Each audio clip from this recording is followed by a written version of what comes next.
리플의 트위터예요. 브룩스 앤트위스. 리플의 아시아 태평양 지역 수석 부사장이죠. 우버와 골드만삭스의 전 이력을 가지고 있습니다. 자, 이 사람이 트윗을 남겼는데요.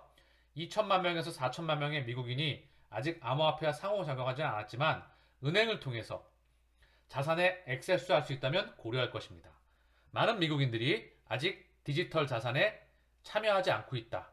은행이, 금융기관이, 중소금융기관들이 이 시장에 또는 대형 금융기관이 참여한다면 보다 많은 미국인들이 디지털 암호 자산에 투자를 고려할 것입니다. 라고 지금 리플 트윗을 남겼던 부분이에요. 그래서 은행 및 기타 금융 중개기관은 고객에게 디지털 에셋, 암호화폐 시장을 제공하는 방법을 점점 더 모색하고 있습니다. 그러면서 인사이트에 지금 우선 검토, 금융중개자가 암호화를 통합할 수 있는 방법. 그래서 보고서를 지금 올리버 와이번에 이 부분에서 나왔던 부분이고요. 조금 이따 같이 볼 수 있도록 하고요. 미국에서는 6,500만 명의 고객이 잠재적 소유자이며 가능한 경우 기존 금융기관을 통해 디지털 자산을 사용할 것입니다. 리플의 리퀴디티 허브. 리플의 이 부분이죠. 리플의 유동성 허브의 작동 원리, 리퀴디티 허브. 이 부분을 사용해서 전반적으로 확장해 나가는 부분이에요. 암호화폐 토큰과 마켓 메이커, 그리고 거래소, 그리고 장외, 이 부분까지 OTC까지 다 커버할 수 있으며 사실 리플렛, 여기에 디지털 또는 가치가 있는 모든 것은 결국은 리플 네트워크를 통해서 교환되게 될 것입니다. 2024년까지 전 세계 암호화 자산 소유자가 10억 명에 달할 수 있습니다.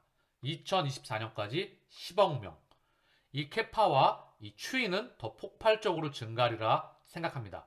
법정화폐에 시간차를 두고 CBDC로 넘어가는 부분, 그쵸? 디지털로 넘어가는 부분, 그 다음 자산이, 실물 자산이 디지털로 넘어가는 그 과도기에 있기 때문에 그 핵심에 바로 우리 리플 네트워크와 XRP 그리고 NFT 모든 중심에 바로 리플이 있는 거죠. 그래서 올해 말에 출시되는 리플 리퀴디티 허브는 금융중개인이 보고서에 요약되어 있는 여러 문제를 해결하기 위해 특별히 제작된 솔루션 중 하나입니다.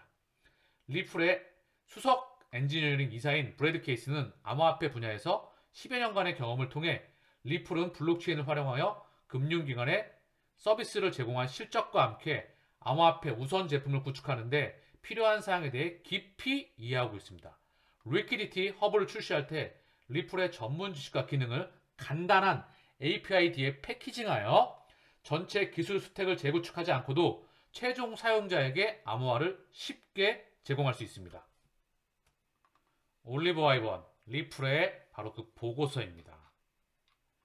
브룩스 앤트위슬, 바로 아시아 태평양 지역 수석 이사장, 그리고 브래드 케이스, 엔지니어링 수석 이사, 리퀴디티 허브. 자, 그래서 쭉 핵심만 보면은요. 암호화폐 시장의 진화가였다. 암호화 수요는 크게 증가했으며 지리적으로도 상당히 많이 다양해졌습니다.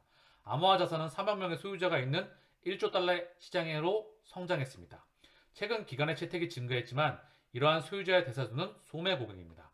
기관 투자자의 폭발적인 참여는 비트코인 현물 승인이 정말 큰 의미를 차지하리라 생각을 합니다. 더불어서 우리 세과의 소송도 굉장히 중요하겠죠. 그렇죠? 이런 과정들, 규제와 제도, 어제 미국 정부 또한 의회에서 많은 법안들이 제출이 되고 있습니다. 자, 보면 2023년까지 10억 명의 소유자가 될 것입니다. 폭발적으로 그 가속도가 기울기가 엄청나게 성장하고 있어요. 즉, 암호화폐 시장 파이는 폭발적으로 증가한다. 전 세계 암호화폐 시장의 0.2%이다. 전체 파이가 바로 마이크로소프트, 애플 하나보다 각각의 회사 하나보다 시총이 작다는 것은 정말 큰 의미를 차지한다. 리플이 500원대로 왔다 갔다 하고 있죠. 비트코인, 이더리움, 펀더멘탈이 되는 튼튼한 코인들. 전체 시가총액은 지금 너무나 작습니다. 이제 시작하는 단계입니다. 자, 암호화폐 소유 인구가 많은 가장 상위 10개 국가.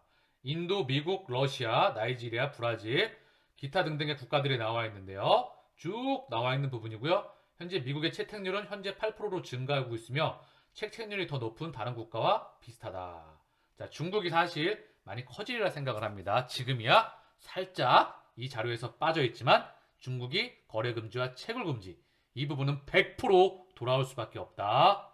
자, 그래서 크립토 시장에 대한 소매 참여가 크지만 기관 참여가 부상하고 있습니다.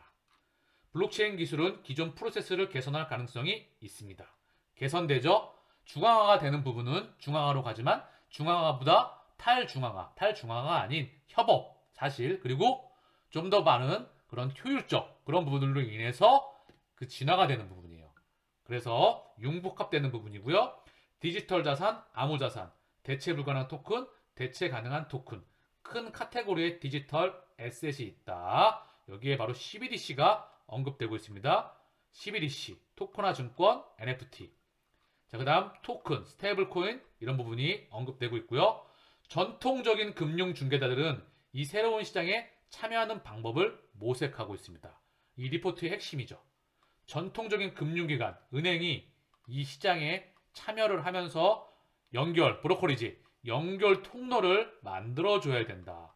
거래소만을 해서 지금 진행을 하고 있지만 이 연결 통로를 은행이 참여하게 된다면 기관 투자자, 비트코인 ETF 선물 승인과 더불어서 가장 가까운 부분이고요. 전체 파이가 더 커지는 그 모멘텀이 되는 부분이다. 바로 리플의 리퀴디티 유동성 허브를 통해서 2020년 초 약 300개의 미국 커뮤니티 은행이 계획된 것으로 알려졌습니다. 전통적인 금융 중개자들은 이 새로운 시장에 참여하는 방법을 모색하고 있습니다. 2020년 초 약 300개의 미국 커뮤니티 은행이 계획. 암호화폐 소유자 및 잠재적 소유자는 은행을 통해 암호화폐에 액세스하는 것을 선호합니다. 신뢰할 수 있는 금융 중개자와의 기존 관계를 통해 암호화 자산에 액세스하려는 강한 열망이 있습니다. 금융기관을 통해서 바로 거래를 할 수 있다면 보다 많은 폭발적인 암호화폐 투자하려는 수요가 있을 수 있다고 언급하는 부분이에요. 그래서 비자가 6,000명 이상을 성인을 대상으로 실시한 연구에 따르면 암호화폐 소유자의 거의 90%와 수동적 소유자의 81%가 은행을 통해 암호화폐를 구매하는데 관심을 보였습니다. 자, 그래서 그래프상으로서도 언급을 하고 있는 부분이다. 설문조사에 따르면 미국에서만 현재 암호자산을 소유하지 않는 최대 4,500만 고객을 포함하여 6,500만의 고객이 은행에서 암호자산을 사고 판매 및 보유하기를 원하는 것으로 추산됩니다.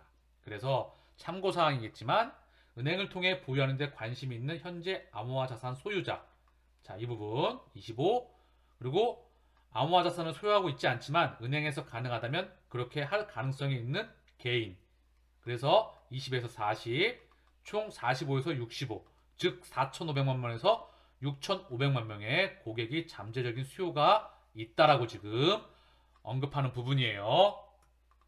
은행은 디지털 자산 경제에서 가치를 포착하기에 적합한 위치에 있을 수 있습니다. 그래서 중개인에 대한 영향에 대해서 은행에 대한 참여, 그래서 이 부분에 대해서 집중적으로 언급하고 있습니다.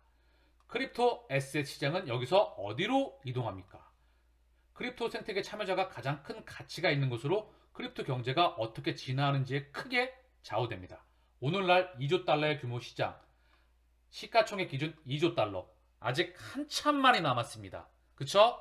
이거보다 최소 100배 이상 커집니다. 최소 시장 규모는 100배 이상 커진다. 대출 및 차입, 유동성 제공, 스테이킹, 사진 및 음악, 예술과 같은 수집품, NFT죠. 분산 프로토콜을 위한 거버넌스 메커니즘을 포함하여 점점 증가하는 금융 및 그 비금융 서비스 세트를 제공합니다. 또한 생태계는 기술이 향상되고 비용이 감소함에 따라 새로운 용도를 생산할 것이며 재무관리, 토큰화된 자산 또는 고객 충성도 프로그램 같은 일부 초기 용도는 견인력을 얻을 수 있습니다. 자, 리플 홈페이지에 NFT 지원, 자, 대체 불가능한 토큰 바로 XLS20T, 리플의 토큰 발행 기준이죠. 자, 이더리움의 721, ERC721이라고 하는 NFT 발행 기준이 있죠. 토큰 발행 기준은 ERC20이 있습니다. 우리 XRP는 바로 XLS20D를 통해서 바로 NFT를 발행할 수 있는 기준을 만들어 놓고 있죠. 자, 이 말이 뭐냐? 플랫폼 암호화폐로서 디지털 자산을 발행하겠다. 그 의미를 뜻하는 바이죠. 그쵸? 누가? 아무나 발행을 못하겠죠. 바로 기득권이 그 의미를 부여해야 된다 생각을 합니다. 자산이 없는 대상을 자산이 있는 디지털 자산으로 가치를 부여해내기 위해 그 디지털 자산의 바로 연결 핵심 통로를 만들고 있는 게 바로 리플과 XRP이다. 참고사항 수로 언급을 드리겠지만요. 리플이 플레이어 네트워크를 통해서 스마트 컨트랙트를 지원함으로 인해서 플랫폼, 바로 블록체인, 프라이빗 블록체인이지만 플랫폼 블록체인, 뭐냐? 플랫폼 판때기라고 말했죠? 자, 이걸 블록체인으로 언급을 드리면은요, 바로 확장한다. 그래서 토큰, 자체 발행할 수 있는 토큰, NFT 토큰, 자, 그 다음에 애플리케이션, 바로 소프트웨어죠? 그쵸? 자, 그 다음 자체 우리 XRP의 망을 갖고 있는 부분이죠. 뭐죠? XRP 원장, DLT. 자, 그리고 마지막으로 스마트 컨트랙트. 자, 확장할 수 있느냐, 플랫폼으로서 더 많은 분야로 더욱 확장할 수 있느냐. 스마트폰에 지금 애플, iOS 또는 구글의 안드로이드가 깔려있죠. 여기에 수많은 애플리케이션이 깔리잖아요. 그쵸? NFT, DeFi, CeFi, 기타 등등의 바로 게임, 뭐 기타 등등 메타버스에서 할 수 있는 모든 부분들, 지금 뭐 내비게이션 다 깔려 나가듯이 블록체인, 프라이빗 블록체인, 우리 XRP 원장을 기반으로 한 NFT, XLS20D, 바로 스마트 컨트랙트를 통해서 지원이 되는 그 부분이다 라고 지금 명확하게 홈페이지에서 언급을 하고 있습니다. 자, 올리버 와이번의 홈페이지예요. 글로벌 컨설팅 회사 중에 하나이죠. 자, 보면 금융 서비스, 건강 및 생명과학, 산업제품, 민간자본, 공공부문 및 정책, 소매 및 소비재, 교통, 커뮤니케이션, 자동차, 교육, 보험, 기후 지속 가능성, 디지털, 이런 부분에 지금 사업 분야가 나와 있고요. 컨설팅 되는 분야가 나와 있고요. 다보스와 금융 서비스 현황과 이런 부분 또한 언급이 되고 있습니다. 자, 그래서 여기 보면 전 세계가 세계 지식 포럼 지식 강연 주목 2012년 자료인데요. 세계 지식 포럼 여기 보면 글로벌 컨설팅 회사 중에는 올리버 와이번, 그죠? 맥킨지. 자, 새로운 지식 포럼의 세션을 통해 새로운 지식들을 발표한다. 자, 여기 보면 또 르노 삼성자동차. 자, 르노 삼성차가 하버 리포트에서 올리버 와이먼사가 1990년도 한 해 동안 자동차 공장의 생산성 지표를 분석해 발표하는 보고서로 자동차 회사의 제조 성과에 대한 업계 표준 보고서로 인정받고 있다.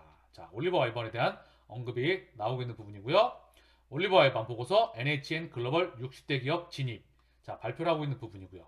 그래서 여기서 나왔던 보고서가 지금 오늘 리플의 인사이트, 그리고 바로 리플의 트윗, 리플의 수석 부사장이 언급했던 그런 내용들의 핵심이었습니다. 리플 CEO, 섹 소송 끝나면 상장 추진하겠다. 제2의 코인베이스 단합.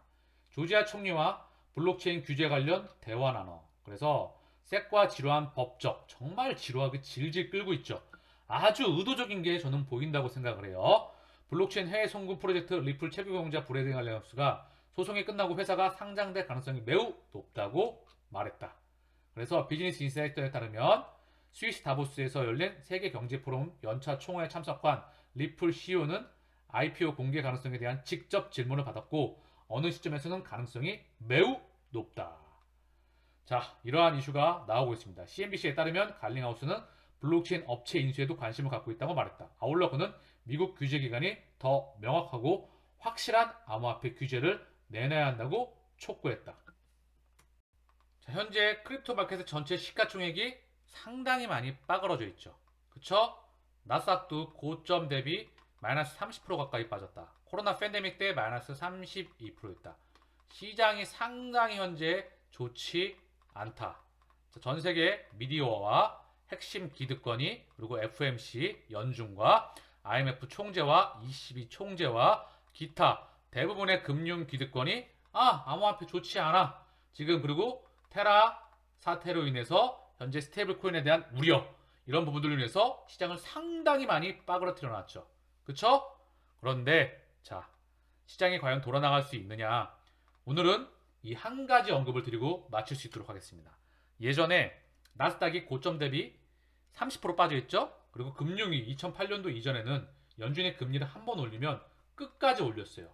2006년도에 5.25%였었다. 금리가.